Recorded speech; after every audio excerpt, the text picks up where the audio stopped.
Hello friends, good evening. आप सबका मेरी वीडियो में स्वागत है। आज की हिंदी की वीडियो शुरू की जा रही है, जिसमें मैं आज के टॉपिक कुछ मिक्स कर कर लेकर आई हूँ। जो आज की वीडियो इस प्रकार से है: भाषा विशेषण, क्रिया, संज्ञा व सर्वनाम की जानकारी आज हम करेंगे। शुरू में लेते हैं हम भाषा। भाषा एक वह साधन रूप होता है जिसके द्वारा मनुष्य अपने विचारों को बोलकर, सुनकर, लिखकर और पढ़कर अपने मन के भावों व विचारों को एक दूसरे व्यक्ति से आदान प्रदान करता है या अपने मन के विचारों को एक दूसरे व्यक्ति से आदान प्रदान किया जाता है। अगला पॉइंट देखते हैं हम विशेषण। विशेषण जो शब्द संज्ञा या सर्वनाम की विशेषता बताते हों वे शब्द विशेषण कहलाते हैं, विशेषण होते हैं। जैसे उदाहरण देखते हैं, अच्छा हुआ, तो ये क्या है? यह विशेषता है। सुंदर है, यह विशेषता है। मीठा है, यह भी विशेषता है। लंबा है, यह भी विशेषता है। और छोटा है, यह भी विशेषता। इस प्रकार यह विशेषण हो जाएगा। अगला पॉइंट देखते हैं हम सर्वनाम। जो शब्द संज्ञा के स्थान पर बोले या प्रयोग किए जाते हैं उन शब्दों को हम सर्वनाम कहते हैं या वे शब्द हमारे सर्वनाम कहलाते हैं। जैसे मैं, तुम, यह, वह, हमारा, तुम्हारा, मुझे, तुझे आदि शब्द हमारे सर्वनाम के होते हैं। अगला पॉइंट देखते हैं हम क्रिया का। जिस शब्द से किसी कार्य का करना या होना पाया जाता है तो उसे हम क्रिया कहते हैं या वह क्रिया होती है। अब देखते हैं उदाहरण से, जैसे पढ़ना हो गया, बोलना हो गया, जाना हो गया, खाना हो गया, दौड़ना हो गया आदि।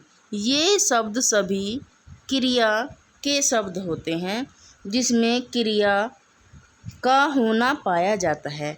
इससे आगे चलते हैं। अगला टॉपिक आता हमारा संज्ञा। किसी व्यक्ति या वस्तु, स्थान अथवा भाव के नाम को हम संज्ञा कहते हैं। उदाहरण में देखें, जैसे रवि किसका नाम है? व्यक्ति का। आगरा स्थान का नाम है। कुत्ता, बिल्ली, गाय, मेज, कुर्सी आदि ये सभी संज्ञा के नाम होते हैं। अब देखते हैं, इससे अगला टॉपिक आ जाएगा हमारा उपसर्ग का। जो शब्दांश किसी शब्द से पहले जुड़कर उसके अर्थ में विशेषता लाते हैं या फिर विभिन्नता लाते हैं, परिवर्तन करते हैं, तो हम उसे उपसर्ग कहते हैं। वे हमारे उपसर्ग होते हैं। जैसे उदाहरण में आजन्म, तो जो हमारा ये आ जो लगा हुआ है यह है हमारा, अगर हमारा ये होता तो ये हमारा जन्म ही हो जाता, लेकिन आ जन्म लगने के बाद हमेशा जीने वाला होता है, इसका अर्थ ये हो जाएगा। उसी तरह से देखते हैं अभिमुख, अभिधन, मुख, तो इसमें भी चार चांद लग गए और इसकी विशेषता अर्थ में परिवर्तन कर दिया। इसी तरह से अत्याचार, अतिधन, आचार। अगला प्रत्युपकार, इसमें भी प्रतिधन उपकार लगकर इस शब्द के को परिवर्तन कर दिया है।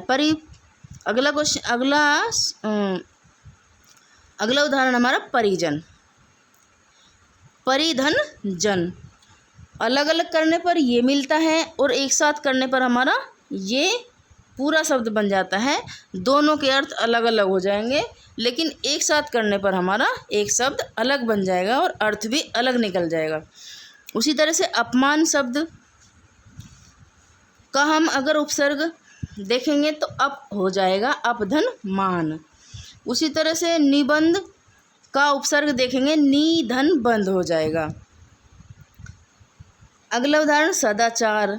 सदाचार का उपसर्ग जोड़ने पर क्या हो जाएगा? उपसर्ग जोड़ने पर ये हो जाएगा और खाली आचार बन जाएगा। इस तरह से यह निकम्मा शब्द भी कुछ इसी तरह से बन जाएगा, निधन कम्मा। इस तरह से आज का यह टॉपिक हमारा समाप्त होता है।